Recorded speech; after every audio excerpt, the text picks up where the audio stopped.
Good morning all friends. मेरे legal advice by Shaikh Javed Mohammed advocate channel पर आपका स्वागत है। एक हिंदू महिला की वसीयत लिखे बगैर यदि मृत्यु हो जाती है तो उसका उत्तराधिकार उसके उत्तराधिकारियों में किस प्रकार से मिलता है। लाखों परिवारों में विवाद का यही कारण होता है, क्योंकि लोग अक्सर ये जानते ही नहीं है कि यदि कोई महिला की मृत्यु हो जाती है तो उसकी संपत्ति उसके उत्तराधिकारियों में किस प्रकार से बांटी जाती है, खास करके जब वो वसीयत लिखे बगैर ही उसकी मृत्यु हो जाती है। तो आज के वीडियो में हम इसी महत्वपूर्ण टॉपिक पर चर्चा करेंगे। हिंदू महिला वसीयत लिखे बगैर मर जाती है तो उसकी संपत्ति उसके वारिसों में किस प्रकार से दी जाएगी। इसी प्रकार धारा 16 में वो क्रम और वो नियम बताए गए हैं कि हिंदू वसीयत लिखे बगैर मरने वाली महिला की संपत्ति उसके उत्तराधिकारियों में किस प्रकार से दी जाएगी। इस पर मैं पहले भी वीडियो बना चुका हूं, लेकिन आज के वीडियो में मैं आपको कुछ अतिरिक्त जानकारी इस वीडियो में दूंगा, जो बड़ी महत्वपूर्ण जानकारी है और बड़ा ही महत्वपूर्ण विषय है। और अक्सर लोगों के मन में यही सवाल उठता है कि यदि कोई महिला वसीयत लिखे बगैर मर जाती है तो उसकी संपत्ति उसके उत्तराधिकारियों में किस प्रकार से दी जाएगी।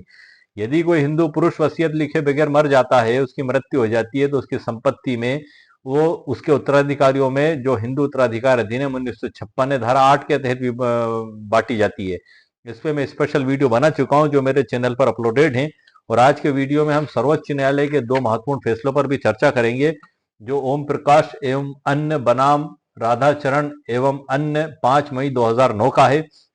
इसी प्रकार से भगत डेड विरुद्ध Tej Singh AIR 2002 Supreme Court first, ये दोनों हमारे इस वीडियो के टाइटल से संबंधित हैं। और आज के हमारे वीडियो का यही टाइटल है कि एक महिला हिंदू की मृत्यु के मामले में उत्तराधिकार के सामान्य नियम क्या हैं। तो आज के इस वीडियो में आगे बढ़ने से पहले हम इस मुख्य टॉपिक पर ही चर्चा कर लेते हैं। मैंने सर इस पे एक वीडियो पहले बनाया था, लेकिन उसमें ये जो जानकारियां मैं दे रहा हूँ ये जानकारी आपको नहीं दी गई थी। उससे अतिरिक्त जानकारी मैं आपको दे रहा हूँ इस वीडियो में, और बड़ी सरल तरीके से ई बुक PDF के अंदर मैंने उदाहरण के साथ आपके लिए जानकारी कलेक्ट करके रखी है, जिसमें मैं सरल भाषा में सरल उदाहरणों के साथ आपको जानकारी दूंगा। ई बुक PDF की लिंक इसी वीडियो के नीचे डिस्क्रिप्शन बॉक्स में मेरे द्वारा दे दी गई है। हिंदू उत्तराधिकार अधिनियम 1956, इसमें कुल एक लगाए 31 धाराएं हैं और 17 जून 1900 और जम्मू कश्मीर राज्य को छोड़कर संपूर्ण भारत में इसका विस्तार है। धारा 1 में और धारा 2 में इसमें इसकी जो लागू होने की प्रक्रिया और तिथि बताई गई है, धारा 2 में परिभाषाएं बताई गई हैं। अब हम इसमें आगे बढ़ते हैं, क्योंकि हम हिंदू उत्तराधिकार अधिनियम 1956 की चर्चा कर रहे हैं। तो इसमें मैं सबसे पहले आपको वो नियम बता देता हूँ। आगे बढ़ने से पहले मैं आपको एक बात की जानकारी दे दूं कि जब कोई हिंदू महिला वसीयत लिखे बगैर उसकी मृत्यु हो जाती है तो उसका जो उत्तराधिकार का क्रम है, ये जो धारा 15 हिंदू उत्तराधिकार अधिनियम 1956 में दिया गया, इसके अनुसार तय होगा। इसका ताल्लुक अनुसूची 1 और अनुसूची 2 से नहीं है, जिसको हम क्लास 1 हेयर्स लिस्ट और क्लास 2 हेयर्स लिस्ट कहते हैं, जिसको हिंदू उत्तराधिकार अधिनियम 1956 की धारा 8 में परिभाषित भी किया गया है। और जब कोई हिंदू पुरुष वसीयत लिखे बगैर मर जाता है तब उसकी संपत्ति वर्ग 1 के वारिसों में दी जाएगी। 1 के वारिस नहीं होंगे तो वर्ग 2 के वारिसों की लिस्ट में जो रिश्तेदार दिए गए उनको दी जाएगी। वो भी नहीं होंगे तो गोत्रजों को दी जाएगी। गोत्रज भी नहीं होंगे तो बंधुओं को दी जाएगी। इस पे मैं स्पेशल वीडियो मेरे चैनल पर बना चुका हूँ, आप देख सकते हैं। चूंकि हमारे इस वीडियो के टाइटल से संबंधित है कहीं ना कहीं, इसलिए दोनों में फर्क बतलाना बेहद जरूरी है। अक्सर लोग यहीं पर कंफ्यूजन हो जाते हैं। वो ये सोचते हैं कि यदि कोई महिला की मृत्यु हो जाती है तो वो उसकी संपत्ति भी जो वर्ग 1 और वर्ग 2 के वारिसों की लिस्ट दी गई है उसी के अनुसार दी जाएगी। नो सर, बिल्कुल ऐसा नहीं है। वह अनुसूचियां स्पेशली धारा 8 से ही ताल्लुक रखती हैं, उनका ताल्लुक धारा 15 से नहीं है। ये आपको मैं स्पष्ट कर दूं और आप अपने इस कंफ्यूजन को बिल्कुल क्लियर कर ले कि अनुसूची 1 की लिस्ट जो बुक के अंत में दी गई है, और मैंने जो ई बुक PDF बनाया है, जो इससे पहले जो वीडियो बनाए उसके नीचे ही डिस्क्रिप्शन बॉक्स में उसके लिंक भी मेरे द्वारा दे दी गई है। उसमें इन लिस्टों को मैंने टाइप किया हुआ है, बुक के अंदर से ही टाइप किया हुआ है, जो बुक में सेम टू सेम दी गई हैं और सरल उदाहरणों से भी समझाया है। हम आज के विषय में यही बात करेंगे कि धारा 15 क्या है। धारा 15 हिंदू नारी की दशा में उत्तराधिकार के साधारण नियमों को बताती है। इसमें the general rules of succession in the case of female Hindus, number first इसमें बताया गया है। The property of a female Hindu dying intestate shall devolve according to the rules set out in section 16। क्या मतलब हुआ sir इसका कि वसीयत लिखे बगैर मरने वाली हिंदू नारी की संपत्ति धारा 16 में दी गए नियमों के अनुसार दी जाएगी। इसमें फर्स्ट बताया है, firstly upon the sons and daughters including the children of any predeceased son और डॉटर एंड द हस्बैंड। इसका मतलब ये हुआ सर कि सबसे पहला पुत्रों और पुत्रियों को, जिसके अंतर्गत पहले मर चुके पुत्र और पुत्रियों के बच्चे भी आते हैं, उनको दी जाएगी और पति को दी जाएगी। ये प्रथमता इसमें बताया गया, फर्स्टली। दूसरा है सर इसमें secondly upon the heirs of the husband. क्या मतलब हुआ सर इसका कि दूसरी जो कंडीशन है इसमें द्वितीयता पति के वारिसों को दी जाएगी। सी है इसमें thirdly upon the mother and father, मतलब तृतीयता माता और पिता को दी जाएगी। और चौथी कंडीशन में है fourthly upon the heirs of the father and. कहने का मतलब यह हुआ कि चौथी स्थिति में पिता के वारिसों को दी जाएगी, तथा lastly upon the heirs of the mother, और अंततः माता के वारिसों को दी जाएगी। तो ये क्रम जो दिया गया है इसमें धारा 15 में, इसी के अनुसार हिंदू जो महिला है जो वसीयत लिखे बगैर मर चुकी है उसकी संपत्ति इसी अनुसार विभाजित की जाएगी। इसकी धारा 15 की उपधारा 2 में दो विशेष कंडीशंस भी दी गई हैं, हम उस पर भी चर्चा करेंगे। लेकिन आगे बढ़ने से पहले मैं आपको जानकारी दे दूं, फिर दोबारा मैं आपको दे दूं कि जो वर्ग 1 और वर्ग 2 के वारिसों की जो लिस्ट दी गई है उसका ताल्लुक धारा 8 से है। और धारा 8 ये कहती है कि यदि कोई हिंदू पुरुष वसीयत लिखे बगैर मर जाता है तो उसकी संपत्ति उसमें बताए गए नियमों के अनुसार दी जाएगी। अब हम आगे बढ़ते हैं। अब हम इस धारा 15 की उपधारा 1 और 2 में जो विशेष कंडीशंस दी गई हैं उनको हम सर समझ लेते हैं। Not with standing anything content in sub section 1, इसमें ए दिया हुआ है। Any property inherited by a female Hindu from her father और mother shall devolve in the absence of any son or daughter of the deceased, including the children of any predeceased son or daughter, not upon the other heirs referred to in subsection 1 in the order specified therein, but upon the heirs of the father and। क्या इसका मतलब हुआ sir? इसका मतलब ये हुआ कि कोई संपत्ति जिसकी विरासत हिंदू नारी को उसके पिता और माता से प्राप्त हुई है। यहां आप ध्यान रखिएगा सर, इसमें दो कंडीशन है, एक पिता या माता से प्राप्त हुई है, दूसरी पति या ससुर से प्राप्त हुई है। तो हम पहले पिता और माता की चर्चा कर रहे हैं कि यदि कोई संपत्ति किसी हिंदू नारी को विरासत में उसके पिता और माता से प्राप्त हुई है, तब क्या कंडीशन होगी? तब वो महिला जो वसीयत लिखे बगैर मर चुकी है, मृतक के पुत्र या पुत्री, जिसके अंतर्गत पूर्व मृत पुत्र या पुत्री के बच्चे भी आते हैं, इनके अभाव में, मतलब ये इनका अभाव है, ये लोग नहीं है, तब उपधारा 1 में निर्दिष्ट अन्य वारिसों को उसमें विनिर्दिष्ट क्रम से न्यायगत न होकर पिता के वारिसों को न्यायगत होगी। मतलब 15 की उपधारा 1 जो मैंने अभी वारिसों में संपत्ति बांटने का क्रम बताया था उसके अनुसार नहीं दी जाकर पिता के वारिसों को संपत्ति दी जाएगी, ये इसमें स्पष्ट बताया गया है। दूसरी इसकी कंडीशन है, any property inherited by a female Hindu from her husband or from her father in law shall devolve in the absence or any son or daughter of the deceased, including the children of any predeceased son or daughter, not upon the other heirs referred to in subsection 1 in the order specified therein, but upon the heirs of the husband। इसका मतलब क्या हुआ sir कहने का? इसका मतलब यह हुआ कि इसमें जो महत्वपूर्ण बात बताई गई है वो पति और ससुर के संबंध में बताई गई है कि यदि कोई हिंदू नारी, कौन सी हिंदू नारी? जो वसीयत लिखे बगैर मर चुकी है, यदि वो संपत्ति उसके पति और ससुर से प्राप्त करती है विरासत में, पति और ससुर से, पहले हमने जो अभी चर्चा की थी वो थी पिता या माता से विरासत में प्राप्त की थी, अब ये है पति और ससुर से यदि वो विरासत में प्राप्त करती है और मृतक के किसी पुत्र या पुत्री, जिसके अंतर्गत जैसा कि मैंने आपको अभी जस्ट बताया था पूर्व मृत पुत्र या पुत्री के बच्चे भी इसमें आते हैं, इनका अभाव है, मतलब ये लोग मौजूद नहीं है, तब उपधारा 1 में निर्दिष्ट अन्य वारिसों को उसमें विनिर्दिष्ट क्रम से न्यायगत न होकर पति के वारिसों को न्यायगत होगी।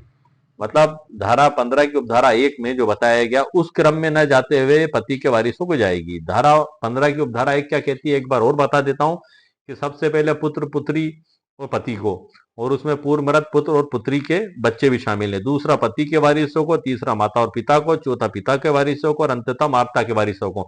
तो इस क्रम में न जाते हुए वो संपत्ति धारा 15 की उपधारा 2 में जो विशेष कंडीशंस दी गई हैं, जैसे कि पिता या माता से विरासत में प्राप्त किए तो वो पिता और माता के ओर ही लौट कर जाएगी। इसी प्रकार से पति और ससुर से प्राप्त किए तो पति और ससुर के ही वारिसों की ओर लौट कर जाएगी। ये बड़ी महत्वपूर्ण इसमें जो बात बताई गई है वो मैंने आपको वीडियो के प्रारंभ में पढ़ के बता दी।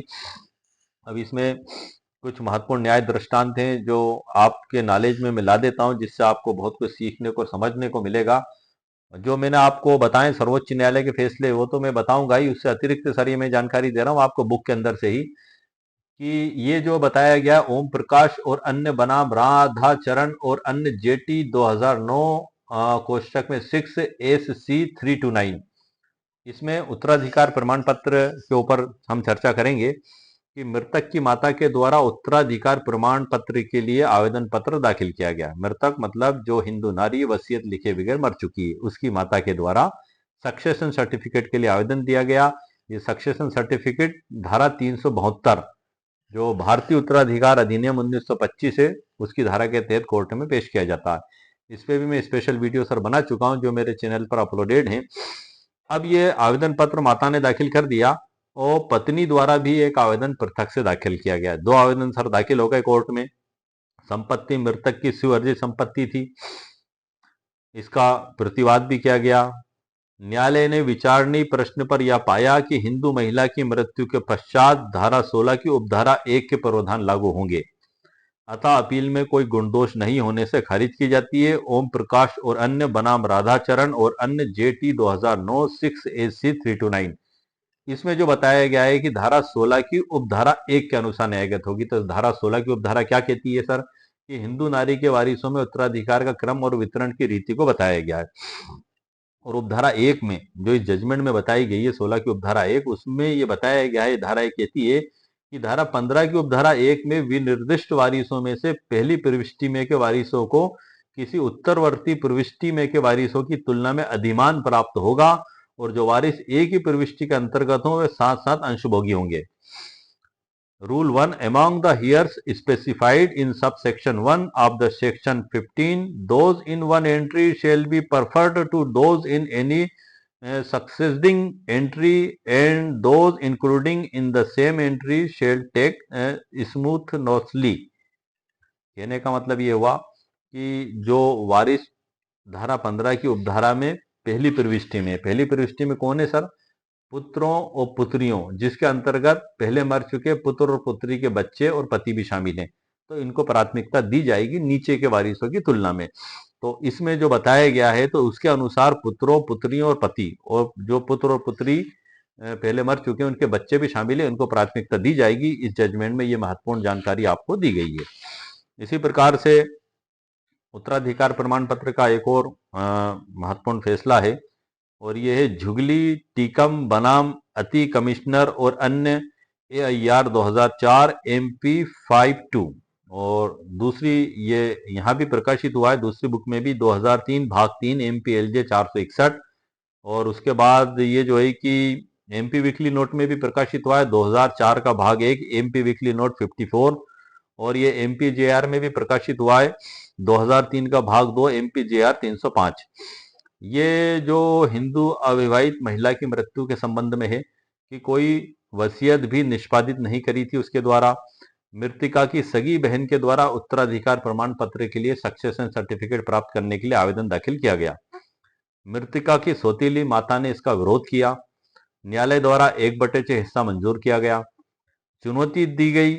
इसमें यह बताया गया है कि आवेदिका मृतका की सगी बहन है और हिंदू उत्तराधिकार अधिनियम की धारा 18 के तहत मृतका प्रतिभूतियों का एक भाग प्राप्त करने की हकदार उसको माना गया।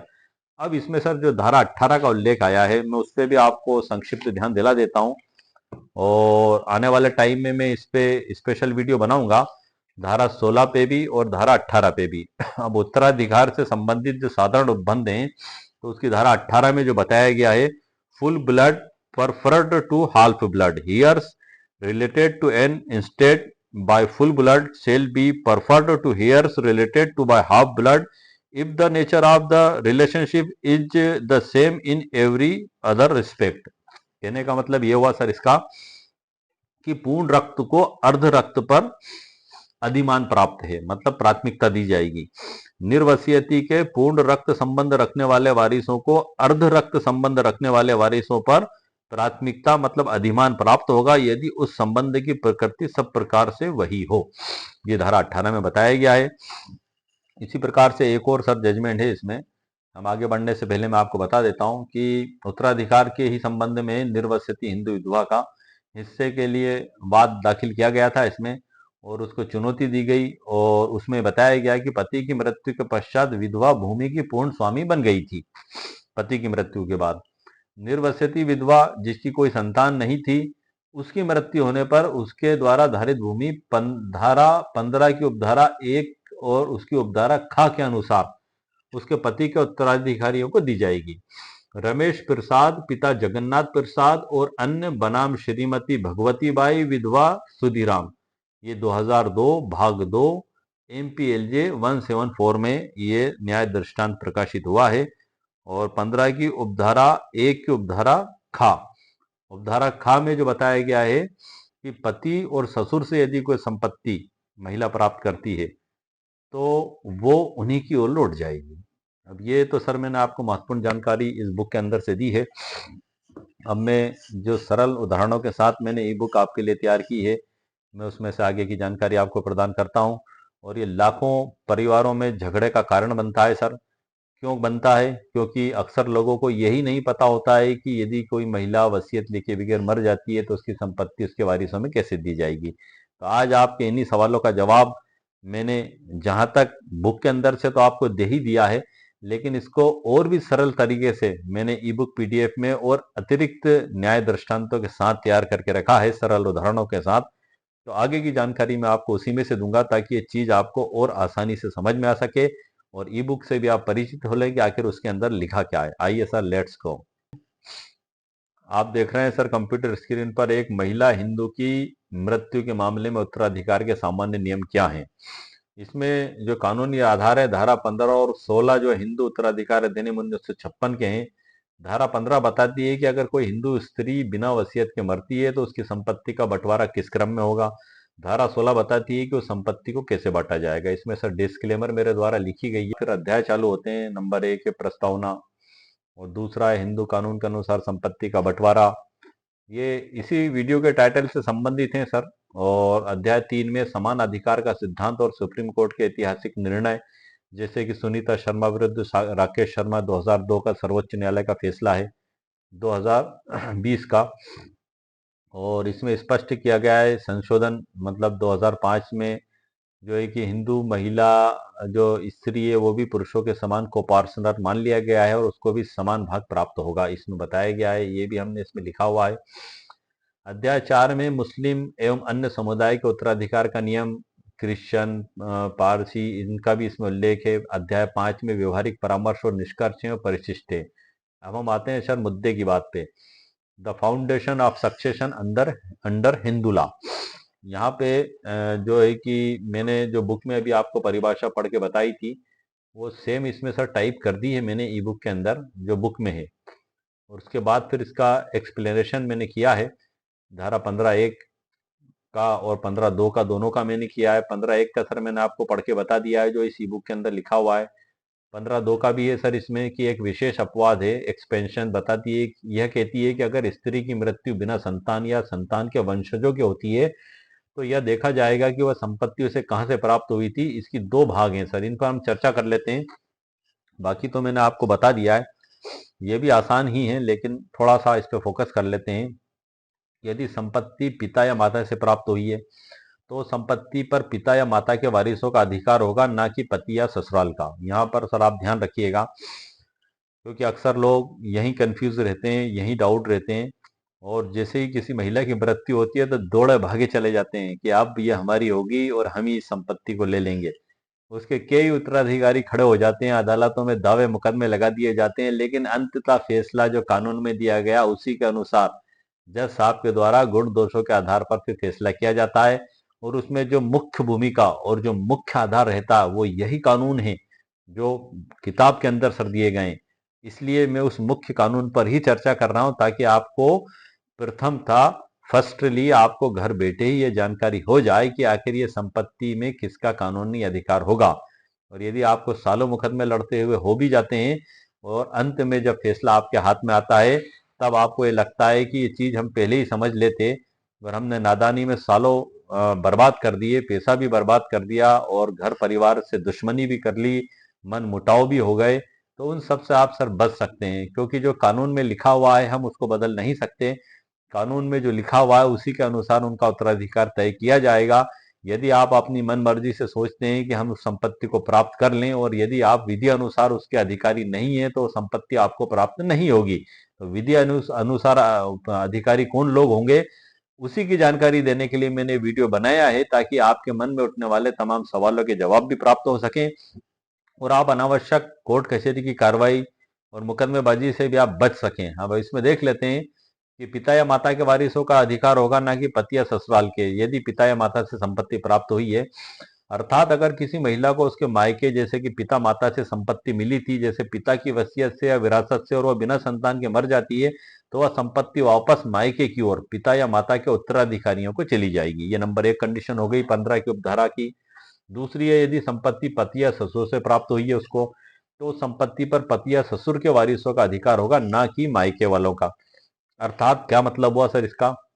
यदि कोई महिला अपने पति या ससुर से संपत्ति पाती है, जैसा कि पति की मृत्यु के बाद उसका घर या खेत उसको विरासत में मिला और वह बिना संतान के मर जाती है, तो वह संपत्ति ससुराल पक्ष मतलब पति के उत्तराधिकारियों को जाएगी ना कि उसके मायके वालों को। ये दूसरी स्थिति हो गई सर। इसमें जो सिद्धांत निकल के आया कि जिस स्रोत मतलब सोर्स से संपत्ति प्राप्त करती है उसी दिशा लाइन ऑफ सक्सेशन में संपत्ति वापस जाएगी, ये इसमें स्पष्ट बताया गया है। इसका उद्देश्य यह है कि मायके से मिली संपत्ति मायके में ही वापस जाए और ससुराल से मिली संपत्ति ससुराल में ही वापस चली जाए। उदाहरण से हम समझ लेते हैं, मायके से मिली संपत्ति सीमा को उसके पिता ने अपनी मृत्यु के बाद 2 एकड़ जमीन विरासत में दी। सीमा की कोई संतान नहीं थी और पति की मृत्यु पहले ही हो चुकी थी। अब सीमा की मृत्यु होती है, इस स्थिति में जमीन सीमा के पिता के वारिसों जैसे भाई या बहन को जाएगी, पति के परिवार को नहीं। धारा 15 2 की उपधारा 1 लागू होगी। दूसरा उदाहरण सर हम देख लेते हैं। इसमें उदाहरण सर हम देख लेते हैं, ससुराल से मिली संपत्ति। सुनीता को उसके पति की मृत्यु के बाद उसकी संपत्ति विरासत में मिली। सुनीता की कोई संतान नहीं है। अब सुनीता की मृत्यु हो जाती है, वह संपत्ति सुनीता के पति के वारिसों जैसे देवर या ससुर को जाएगी। क्यों? क्योंकि ये ससुराल से मिली संपत्ति है, सुनीता के मायके वालों को नहीं जाएगी। धारा 15 की उपधारा 2 की उपधारा बी यहाँ पर लागू होगी। धारा 15 का उद्देश्य सुनिश्चित करना है कि स्त्री की मृत्यु पर संपत्ति उसकी पारिवारिक शाखा को लौटे जिससे वह मूल रूप में प्राप्त हुई थी। इसका संक्षिप्त सार भी मैंने इसमें लिखा है। अब यदि स्त्री के संतान या उनके वंशज जीवित हैं तो उपधारा 1 लागू होगी। धारा हिंदू उत्तराधिकार अधिनियम 1956 की 15 की उपधारा 1 लागू होगी यदि उसके वंशज जीवित हैं। जाहिर सी बात है, यदि वो लोग जीवित हैं तो सबसे पहले पुत्रों और पुत्रियों और इसके अंदर पूर्व मृत पुत्र और पुत्रियों की संतानें भी आती हैं और पति को दी जाएगी।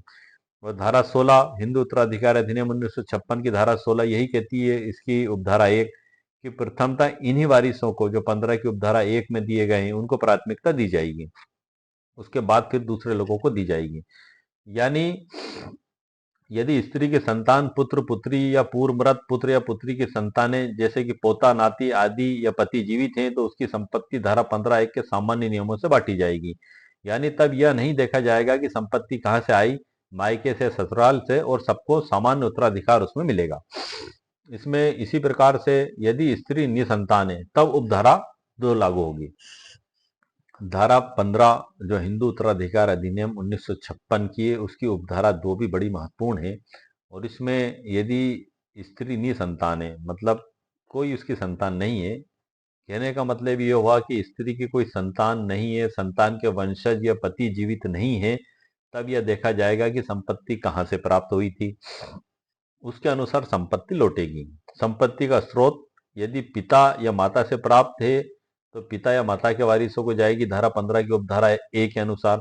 पति या ससुर से प्राप्त पति या ससुर के वारिसों को जाएगी 15 धारा हिंदू उत्तराधिकार अधिनियम 1956 की धारा 15 की उपधारा बी या खा के अनुसार।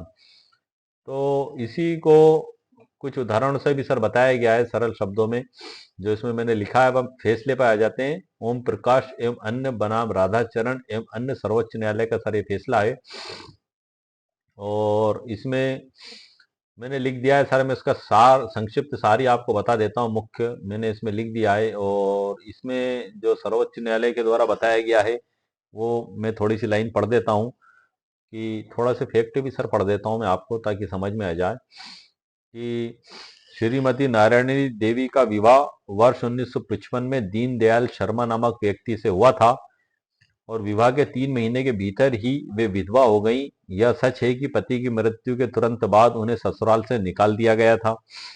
उसके बाद वे कभी अपने ससुराल में नहीं रहीं। अपने मायके में ही उन्हें शिक्षा दी गई, उन्हें नौकरी मिल गई। 11 जुलाई 1996 को उनकी मृत्यु बिना वसीयत के हुई। उनके कई बैंक खाते थे, उन्होंने अपने भविष्य निधि खाते में भी एक बड़ी राशि छोड़ी थी। ये इसके तथ्य हैं। नारायणी की मां राम किशोरी ने भारतीय उत्तराधिकार अधिनियम की धारा 372 के तहत उत्तराधिकार प्रमाण पत्र प्रदान करने के लिए आवेदन दायर किया, सक्सेशन सर्टिफिकेट जिसे हम कहते हैं। प्रतिवादियों ने भी इसी प्रकार का आवेदन दायर किया। अब यह स्वीकार किया जाता है कि उनकी सभी संपत्तियां स्वीवर्जित थीं। इसमें चौथे पैरा में बताया है कि निम्न न्यायालयों तथा हमारे समक्ष भी विचारणीय प्रश्न यह है कि क्या हिंदू उत्तराधिकार अधिनियम 1956 की धारा 15 की उपधारा 1 अथवा उसकी उपधारा 2 इस मामले के तथ्यों और परिस्थितियों में लागू होंगी या नहीं। ये सर्वोच्च न्यायालय के द्वारा इस पैरा में बताया गया है, और उन्होंने जो धारा 15 की जो एक व्याख्या की है वो इस प्रकार से की है, जो बुक में लिखी है सर वो की वही इसमें लिखी हुई है। इसलिए मैंने वीडियो के प्रारंभ में आपको कहा था कि बुक ही सर्वोपरि है, और अंत में जो फैसला दिया जाएगा वो जो बुक में जो कानून दिए गए उन्हीं को मद्देनजर रखते हुए, उन्हीं को आधार स्तंभ बनाते हुए दिया जाएगा। अब सर्वोच्च न्यायालय क्या कहते हैं सर इसमें, कि हिंदू महिलाओं के मामले में उत्तराधिकारी का जो सामान्य नियम है नंबर 1 है, बिना वसीयत के मरने वाली हिंदू नारी की संपत्ति धारा 16 में दिए गए नियमों के अनुसार हस्तांतरित होगी। नंबर 1 है, सबसे पहले पुत्रों और पुत्रियों जिसके अंतर्गत पूर्व मृत पुत्र या पुत्री के बच्चों सहित और पति पर। खा है इसमें दूसरे पति के उत्तराधिकारियों पर। गा है तीसरा माता और पिता पर। घा है चौथा पिता के उत्तराधिकारियों पर, और ई है अंत में मां के उत्तराधिकारियों पर। दूसरा उपधारा 1 में किसी बात के होते हुए भी। ये वही है सर जो मैंने बुक के अंदर से आपको परिभाषा वीडियो के प्रारंभ में इंग्लिश में और हिंदी में पढ़ के बताई थी, सेम इसी प्रकार से लिखी गई है। शब्दों का थोड़ा हेर फेर है इसमें। इसमें जो धारा 2 की उपधारा 1 में किसी बात के होते हुए भी किसी हिंदू महिला को उसके पिता या माता से विरासत में मिली कोई संपत्ति मृतक के किसी पुत्र या पुत्री की अनुपस्थिति में किसी पूर्व मृत या पुत्री की संतानों सहित उपधारा 1 में निर्दिष्ट अन्य उत्तराधिकारियों को उसमें निर्दिष्ट क्रम में नहीं बल्कि पिता के उत्तराधिकारियों को दी जाएगी। ये वही बुक की परिभाषा सर्वोच्च न्यायालय के द्वारा इसमें बताई गई है। और उपधारा 2 के बारे में सर्वोच्च न्यायालय ने सर इसमें जो बताया है कि किसी हिंदू महिला को उसके पति या ससुर से विरासत में मिली कोई भी संपत्ति मृतक के किसी पुत्र या पुत्री जिसके किसी पूर्व मृत पुत्र या पुत्री का दायित्व उपधारा 1 में अन्य उत्तराधिकारियों पर उसमें निर्दिष्ट क्रम में नहीं बल्कि पति के उत्तराधिकारियों पर होगा। ये वही बात सर बताई गई है। और इसमें जो बताया गया है कि अपीलकर्ता उसके भाई हैं, और मूल आवेदक मृतक की मां है जिनकी मृत्यु हो चुकी है, और प्रतिवादी नारायणी के पति की बहन के पुत्र हैं। तो इसमें अपील में कोई योग्यता नहीं दिखती है, तदनुसार ये अपील खारिज की जाती है। हालांकि इस मामले के तथ्यों और परिस्थितियों को देखते हुए खर्चे के संबंध में कोई आदेश नहीं दिया गया। अब इसका जो तो सार है सर वो मैंने लिखा हुआ है 4 लाइनों में, मैं आपको पढ़ के बता देता हूँ। एक हिंदू महिला दर्शन देवी की मृत्यु हुई, उसकी कोई संतान नहीं थी। उसे जो संपत्ति मिली थी वह उसके पति से विरासत में थी। उसकी मृत्यु के बाद मायके के भाई ने दावा किया कि संपत्ति उसे मिले। सुप्रीम कोर्ट ने कहा कि धारा 15(2) की उपधारा बी के अनुसार पति या ससुर से मिली संपत्ति केवल पति के वारिसों को जाएगी, मायके वालों को नहीं जाएगी, और इसलिए वह संपत्ति पति के परिवार ससुराल वालों को दी गई। ये महत्वपूर्ण फैसला है। इसी प्रकार से सर्वोच्च न्यायालय का एक और महत्वपूर्ण फैसला है भगत राम डेड विरुद्ध Tej Singh AIR 2002 Supreme Court first. इसमें जो सर्वोच्च न्यायालय के द्वारा बताया गया है, सुप्रीम कोर्ट ऑफ इंडिया के द्वारा, कि धारा 15 की उपधारा 2 का उद्देश्य यह है कि महिला को जो संपत्ति उसके पिता या पति के परिवार से मिली हो वह उनके उनके ही परिवार में लौटे, न कि दूसरे परिवार जैसे कि मायका और ससुराल। इसका उलट एक बता दें, दोनों तरफ से आप समझ लें इसको। तो ये तो सर हमारे धारा 15 से संबंधित जानकारी हो गई। धारा 16 में जो बांटने का तरीका बताया है, धारा 16 बताती है कि ऊपर दिए गए क्रम धारा 15 के अनुसार अगर एक ही श्रेणी में कई वारिस हो तो संपत्ति समान भागों में बटेगी। जैसे पति और दो संतान है तो प्रत्येक को 1/3 1/3 ये सर्वोच्च न्यायालयों के फैसलों के साथ और बुक में जो परिभाषा दी गई है उसके आधार पर भी। अब ये धारा 14 है सर, कि जो हिंदू नारी को पूर्ण स्वामित्व प्रदान करने के संबंध में इसमें कानून बताए गए हैं, उस पर भी हम थोड़ी सी चर्चा कर लेते हैं। कि धारा 14(1) में बताती है, ये सर मैं इसलिए बता रहा हूं क्योंकि कोई महिला यदि किसी संपत्ति की पूर्ण स्वामी होगी धारा 14(1) के तहत, तभी वो वसीयत, जब वो वसीयत लिखे बगैर उसकी मृत्यु हो जाएगी तब ये धारा 15 अप्लाई होगी।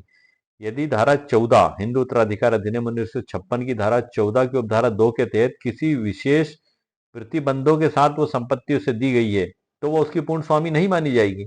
और जब वो पूर्ण स्वामी नहीं मानी जाएगी तो फिर सवाल ही नहीं उठता है कि धारा 15 के तहत उत्तराधिकारियों को दी जाए।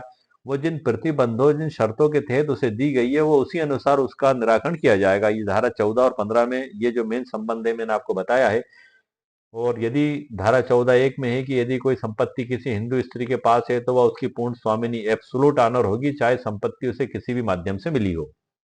इसमें सर्वोच्च न्यायालय का एक फैसला भी है, तेजस्मा करके, मैं आपको आगे बता दूंगा। इसका एक उदाहरण भी है कि सीता को उसके पिता ने एक जमीन दान में दी। धारा 14(1) के तहत वह जमीन सीता की पूर्ण स्वामित्व संपत्ति बन गई। वह अपने जीवन काल में उसे किसी को भी बेच या दान कर सकती है। दूसरा है कि धारा 15 का कार्य मृत्यु के बाद उत्तराधिकार तय करना होता है सर, जो मैंने अभी आपको बता दिया पूरी डिटेल के साथ। इसको ई बुक में लिखा है। एक प्रश्न भी है सर कि यदि स्त्री को उपहार, दान या वसीयत पिता या माता या पति या ससुर ने किया है तो वह धारा 14(1) के तहत पूर्ण स्वामिनी होगी। तब वह संपत्ति धारा 15 की उपधारा A, B के अनुसार कैसे बांटी जा सकती है? इसका उत्तर है हाँ, बांटी जा सकती है। क्यों? क्योंकि धारा 14(1) के तहत वह पूर्ण स्वामी बनेगी।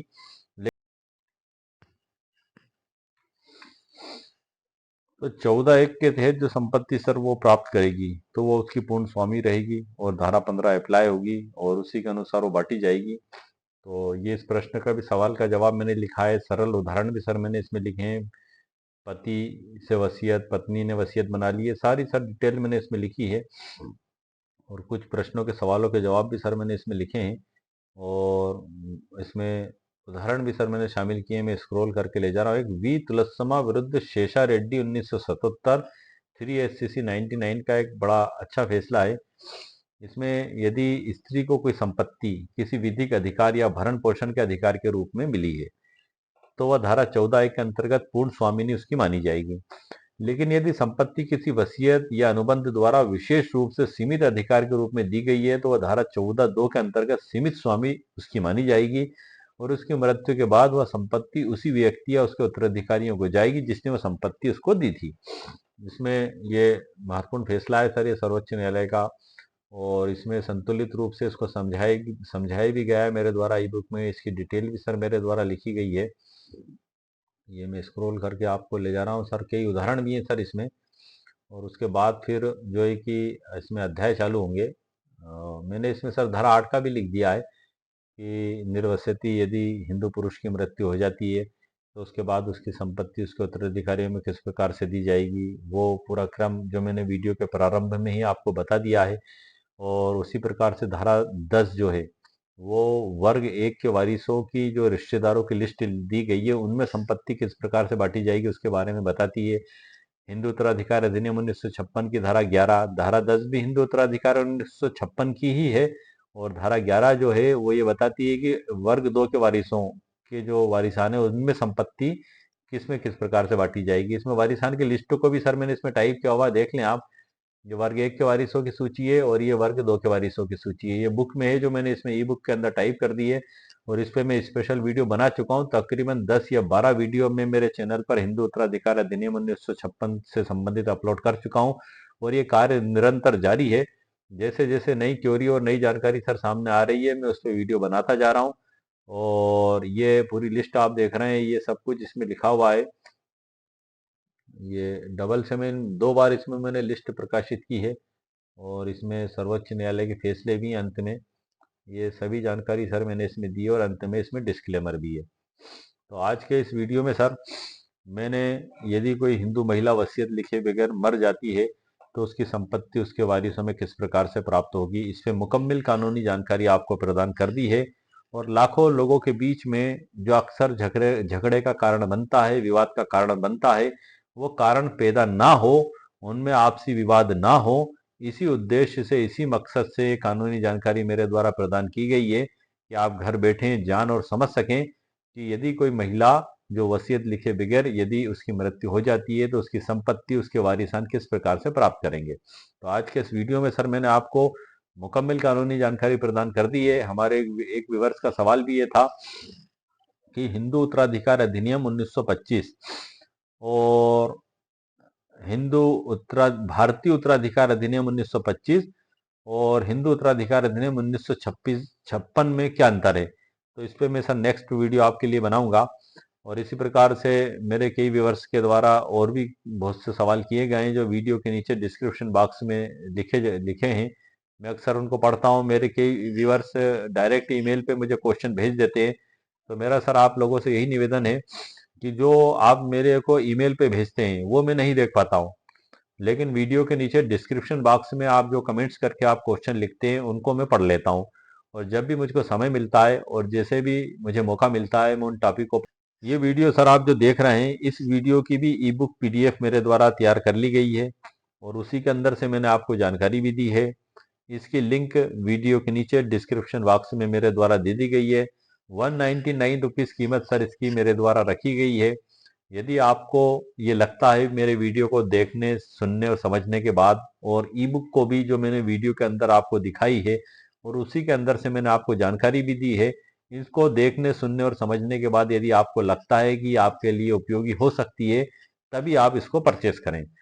वीडियो के अंदर ई बुक को दिखाने का मेरा मकसद यही है कि आप पहले इसको देख लें, आप सुन लें, आप समझ लें। आप ऐसा ना हो कि आप खरीदने के बाद आपको ऐसा लगे कि ये तो मेरे लिए उपयोगी है ही नहीं। इसलिए आपकी इस डाउट और कंफ्यूजन को मैंने मेरे द्वारा पहले ही क्लियर कर दिया गया है, और संपूर्ण ई बुक के अंदर जो जानकारियां दी गई हैं उससे आपको परिचित भी करा दिया गया है। तो उम्मीद है सर आपको मेरा वीडियो पसंद आया होगा। मेरे वीडियो को आप लाइक भी करें, शेयर भी करें, सब्सक्राइब भी करें। आगे बढ़ने से पहले सर मैं आपको एक जानकारी और दे दूं कि मैंने मेरे चैनल पर जो और भी वीडियो अपलोडेड किए हैं उनकी जानकारी मैं दे दूं, क्योंकि अक्सर लोगों को वीडियो तक पहुंच नहीं पाते हैं और दोबारा उन्हीं टॉपिकों पर कमेंट्स कर देते हैं। तो इसमें जो मैंने अभी तक वीडियो अपलोड किए हैं कुछ लेटेस्ट, उनकी जानकारी दे रहा हूँ। उसके अलावा भी बहुत कुछ है सर, आप जब मेरे चैनल पर जाएंगे तो आपको वहाँ मिल जाएगा। जो वीडियो मैंने अपलोड किए हैं कि मृत्यु के बाद संपत्ति का कानूनी मालिक कौन होता है, दूसरा हिंदू उत्तराधिकार अधिनियम 1956 की धारा 14 क्या है, इसी प्रकार से नाबालिग की जमीन बिक्री करने वाले पर मुकदमा होगा इस संरक्षक पर। अगला है हिंदू उत्तराधिकार अधिनियम की धारा 15 क्या कहती है। ये जो हमारा वीडियो है ये धारा 15 के अंतर्गत ही आता है, लेकिन इसमें मैंने आपको स्पेशली बहुत सी अलग जानकारियां दी हैं जो पिछले वीडियो में नहीं दी गई थी, और इसको एक अलग ही तरीके से, एक अलग ही अंदाज में मेरे द्वारा आपको समझाया गया है ताकि आपको और आसानी से समझ में आ सके। दूसरा वीडियो वीडियो भी बनाने का सर मेरा यही कारण है, क्योंकि जो मैंने पिछला वीडियो बनाया था वो हिंदू उत्तराधिकार अधिनियम 1956 की धारा क्या कहती है, तो ये कानूनी टाइटल है। ये आप यदि एक एडवोकेट हैं तो आप जानते हैं इस बात को कि धारा 15 हिंदू उत्तराधिकार अधिनियम 1956 की है, जो वसीयत लिखे बगैर यदि कोई हिंदू नारी की मृत्यु हो जाती है तो उसकी संपत्ति उसके उत्तराधिकारियों में किस प्रकार से दी जाएगी इसमें बताया गया है। आप यदि विधि के छात्र हैं, यदि आप एक एडवोकेट हैं, यदि आप कानून के प्रोफेशन से जुड़े हुए हैं तो आपको तो ये मालूम है, लेकिन एक आम व्यक्ति जो घर में बैठा हुआ है, वो लाखों करोड़ों परिवार जो घर में बैठ के जिनका कानून से भी कोई ताल्लुक नहीं है, बहुत से लोग पढ़े लिखे भी नहीं है, लेकिन ये परिवार में झगड़े का कारण जब बनता है तो उन लोगों तक ये जानकारी पहुंच पाए कि वसीयत लिखे बगैर यदि किसी हिंदू नारी की मृत्यु हो जाती है तो उसकी संपत्ति उसके उत्तराधिकारियों में किस प्रकार से दी जाएगी। धारा 15 हिंदू उत्तराधिकार अधिनियम 1956 में बताया गया, उसी के अनुसार सर दी जाएगी, और उसकी एक्सप्लेन मैं आपको इस वीडियो में कर चुका हूं। तो इसके बाद सर फिर अगला है जो लिस्ट मैंने पहले वीडियो अपलोड किए थे कि क्लास 2 वारिस कौन होते हैं, अगला क्लास फर्स्ट के वारिस ना हो तो संपत्ति किसको मिलेगी, इससे अगला वीडियो क्लास फर्स्ट वारिसों में संपत्ति कैसे बढ़ती है, उससे अगला वीडियो हिंदू उत्तराधिकार अधिनियम की धारा 14 क्या है जो मैंने आपको अभी बताया, मृत्यु के बाद संपत्ति का कानूनी मालिक कौन होगा, नाबालिग की मृत्यु पर संपत्ति किसकी होगी, पिता ने नाबालिग बेटे के नाम जमीन खरीदी, मालिक कौन होगा, गिफ्ट डीड रद्द करने पर सुप्रीम कोर्ट का ताजा फैसला क्या है, दानकर्ता ने कब्जा और मुनाफा दोनों अपने पास रखे, क्या यह वैध होगा। इसके अलावा भी सर इससे रिलेटेड काफी वीडियो मैंने अपलोडेड किए हैं और उनकी जानकारी भी मैंने आपको दे दी है। और ये तो सर हमारे एक पक्षकार का है, ये धारा 279 337 का ये है, सर्टिफाइड कॉपी निकाली है, इसके बारे में बता दूं सर, हाथ में आ गई है तो जानकारी आपको दे देता हूँ, आज ही मैं निकाल के लाया हूँ। ये 279 और 337 जो दुर्घटना से संबंधित धाराएं हैं, लापरवाही पूर्वक वाहन चलाकर दुर्घटना कारित करना, ये तकरीबन सर ये मामला है 2015 का ये केस है सर ये, और मेरे पक्षकार के साथ ये कुछ उन पे इल्जाम लग गए थे, एफआईआर दर्ज हो गई थी और उसमें उन्होंने जुर्म भी स्वीकार कर लिया था। सर्टिफाइड कॉपी मैंने निकाली है सर, उसी में से मैं जानकारी दे रहा हूँ।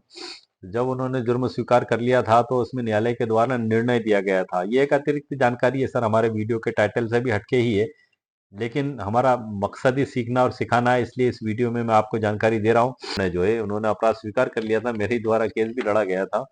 अब इसमें जो बताया गया था उन शब्दों को मैं पढ़ के बता देता हूँ।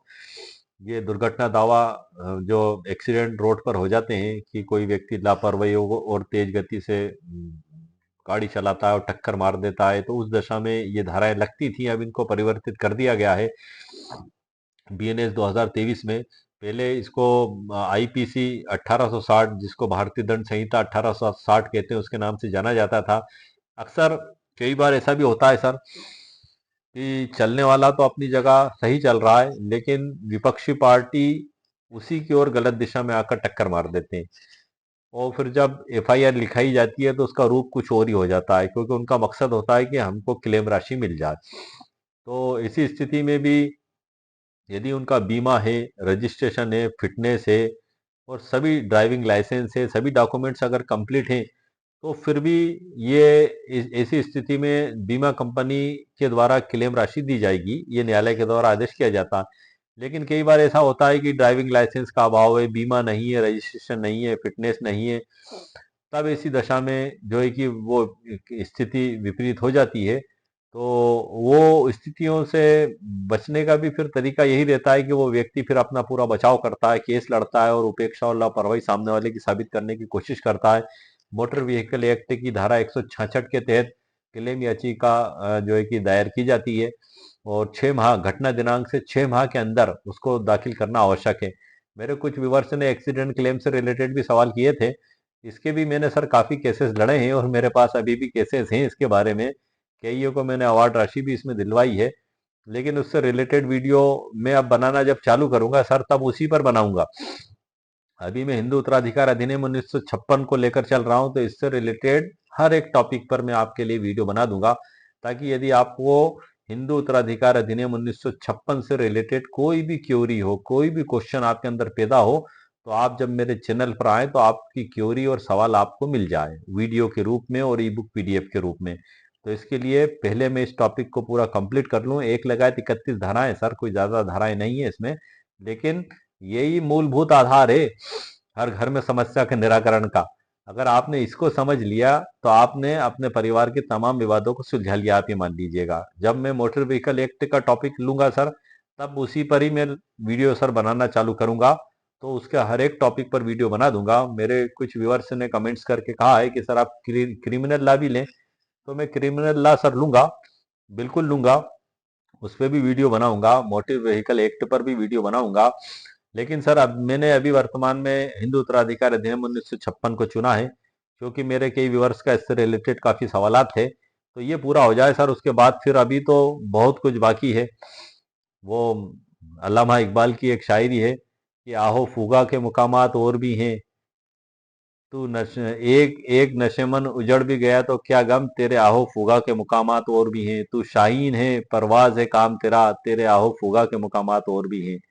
मतलब अंत नहीं है, ये अभी शुरुआत है।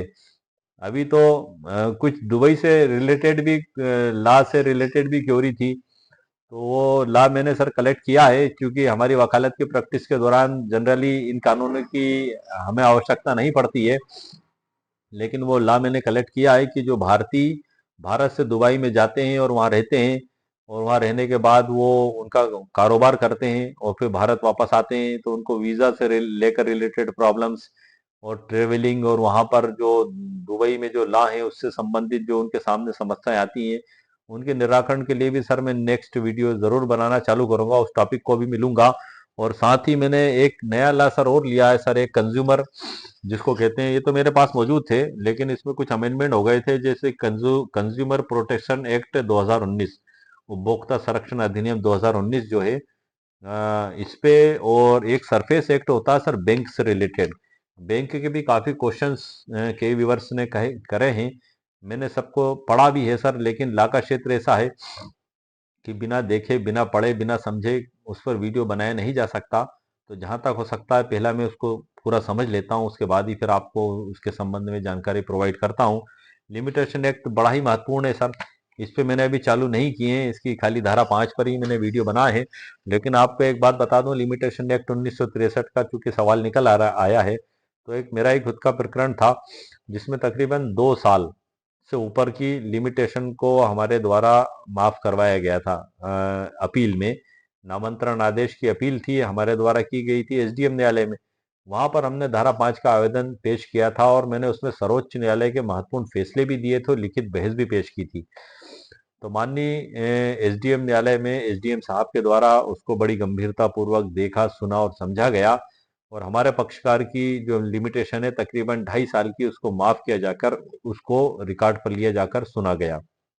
अब उसमें अभी अंतिम फैसला होना बाकी है, वो जो भी आगे की स्थिति होगी मैं उस पर स्पेशल वीडियो बनाऊंगा लिमिटेशन एक्ट पे भी। और लिमिटेशन एक्ट पे सर जब मैं चालू करूंगा, तो इसके टॉपिकों पर ही फिर सभी टॉपिकों पर वीडियो बना दूंगा, जो लगभग जो क्योरी एक व्यक्ति के मन में पैदा होती है, उस हर क्योरी पे सर मैं वीडियो आपका बना दूंगा। तो सर आज का ये जो वीडियो है, इसमें मैंने आपको हिंदू उत्तराधिकार अधिनियम 1956 के संबंध में, कि यदि कोई महिला वसीयत लिखे बगैर मर जाती है तो उसके वारिसों को संपत्ति कैसे प्राप्त होगी, इस पे मुकम्मल कानूनी जानकारी प्रदान कर दी है। और ये सर जो मैं बता रहा था आपको, बात अधूरी रह गई धारा 279 337 का जो निर्णय है, ये 17/11/2015 का फैसला है सर। अभियुक्त को इसी की भाषा में पढ़ देता हूँ, सीखना सिखाना हमारा मकसद है। जो वीडियो का मुख्य टाइटल है उस पर तो मैं जानकारी दे चुका हूँ, लेकिन कई viewers criminal law, accident claim case और दूसरे टॉपिकों पर भी बात करते हैं, तो एक सामान्य चर्चा है सर ये हमारी बातचीत की, ऐसा नहीं है कि कोई मैं अलग से आपको जानकारी दे रहा हूँ। तो मैं इस निर्णय को पढ़ देता हूँ, तो आपको ये समझ में आ जाएगा कि आखिर इस प्रकार के मामलों में किस प्रकार से न्यायालय के द्वारा छोटा सा निर्णय पारित किया जाता है। ये देखें, अब एक पन्ने का मात्र निर्णय है, ये सिर्फ एक पन्ने का, वही मैं आपको पढ़ देता हूँ, तो आपको सीखने को मिल जाएगा कि वकालत की प्रैक्टिस के दौरान इस प्रकार के मामलों में यदि जुर्म स्वीकार किया जाता है तो किस प्रकार से न्यायालय के द्वारा आदेश किया जाता है। अभियुक्त की स्वेच्छा एवं स्पष्ट अपराध स्वीकृति के आधार पर उसे धारा 279 337 भारतीय दंड विधान, धारा 39/192, धारा 3/181 और धारा 146/196 मोटर यान अधिनियम के आरोप में दोष सिद्ध ठहराया जाता है। प्रकरण की परिस्थितियों में अभियुक्त को परिवीक्षा का लाभ दिया जाना उचित प्रतीत नहीं होता है। दंडादेश या अन्य अंतिम आदेश क्या किए गए सर? नंबर दूसरा है, दंड के प्रश्न पर विचार किया गया। अपराध की प्रकृति, प्रकरण की परिस्थितियों को देखते हुए अभियुक्त को प्रमाणित अपराध के लिए धारा 219 337 भारतीय दंड विधान में क्रमशः 1000 प्लस 500 रुपए के अर्थदंड तथा मोटरयान अधिनियम की धारा 39/192 और 3/181 और 146/196 में क्रमशः 2000 प्लस 500 प्लस 1000 कुल 5000 रुपए के अर्थदंड से दंडित किया जाता है। अर्थदंड अदायगी में व्यतिक्रम पर अभियुक्त को 15 दिवस का साधारण कारावास भुगताया जावे। तीसरे पैरा में जब्त शुदा संपत्ति जिसका चेचिस क्रमांक इसमें लिखा गया है, वाहन क्रमांक विधिवत मय कागजात के पंजीकृत स्वामी अथवा जिसके कब्जे से वाहन जब्त हुआ हो को लौटाया जाए। जब्त शुदा वाहन पूर्व से सुपुर्दगी पर अपील होने पर सुपुर्दगी नामा निरस्त समझा जावे। जब्तशुदा वाहन पूर्व से सुपुर्दगी पर अपील होने पर सुपुर्दगी नामा निरस्त समझा जावे। अपील होने पर माननीय अपीली न्यायालय के आदेश का पालन किया जाए। और नीचे जज साहब के दस्तखत और सिग्नेचर। इसमें दो सर लोगों पे इल्जाम लगाए गए थे और दोनों में इसी प्रकार का जो है कि आदेश पारित किया गया है। और इसमें जो अपराध का विवरण है सर वो भी मैं आपको पढ़ देता हूं कि the offence complaint of and date of its alleged commission. एक सीखने वाली बातें हैं सर, इसलिए मैं बता रहा हूँ। इसमें बताया कि घटना का संक्षिप्त विवरण इसमें सबसे पहला लिखा गया था। ये दूसरे पन्ने पे तो न्यायालय ने आदेश पारित किया था और फर्स्ट पेज पे ये 2 पन्ने में हुआ था सर शॉर्ट में। इसमें घटना का संक्षिप्त विवरण पहले लिखा गया। शॉर्ट में सर बता देता हूं मैं आपको कि पत्रावली के अवलोकन से विदित होता है कि आपने दिनांक तारीख लिखी हुई है को क्रमशः 6:30 बजे स्थान आम रास्ता जो भी जगह का है के अंतर्गत लोक मार्ग पर वाहन क्रमांक उपेक्षा पूर्वक उतावलेपन से मानव जीवन संकटापन्न करते हुए दुर्घटनाग्रस्त किया, जिसके फलस्वरूप जो भी व्यक्ति को चोटें आई साधारण उपतिकारित हुई। उस समय उक्त वाहन का बिना वैध बीमा वैध फिटनेस वैध ड्राइविंग लाइसेंस रजिस्ट्रेशन खतरनाक तरीके से चलाया, परमिट की शर्तों का उल्लंघन कर मोटरसाइकिल पर अधिक सवारी बैठाकर चलाया। आपका उक्त कृत्य अपराध धारा 279, 337 भारतीय दंड विधान एवं धारा 146/196 और धारा 3/181 और धारा 39/192 मोटरयान अधिनियम के तहत दंडनीय अपराध की श्रेणी में आता है। और इसके नीचे जो इसमें चूंकि हमारे पक्षकार के द्वारा जुर्म स्वीकार कर लिया गया था तो उसने वहां लिखा गया और उसके नीचे उसके दस्तखत लिए गए, जज साहब के सील और दस्तखत इसमें किए गए। The plea of the accused and his examination if any, आरोपी का उत्तर, ये करके उसमें न्यायालय के आदेश पत्रिका में रहता है, छपी छपाई रहती है सर ये।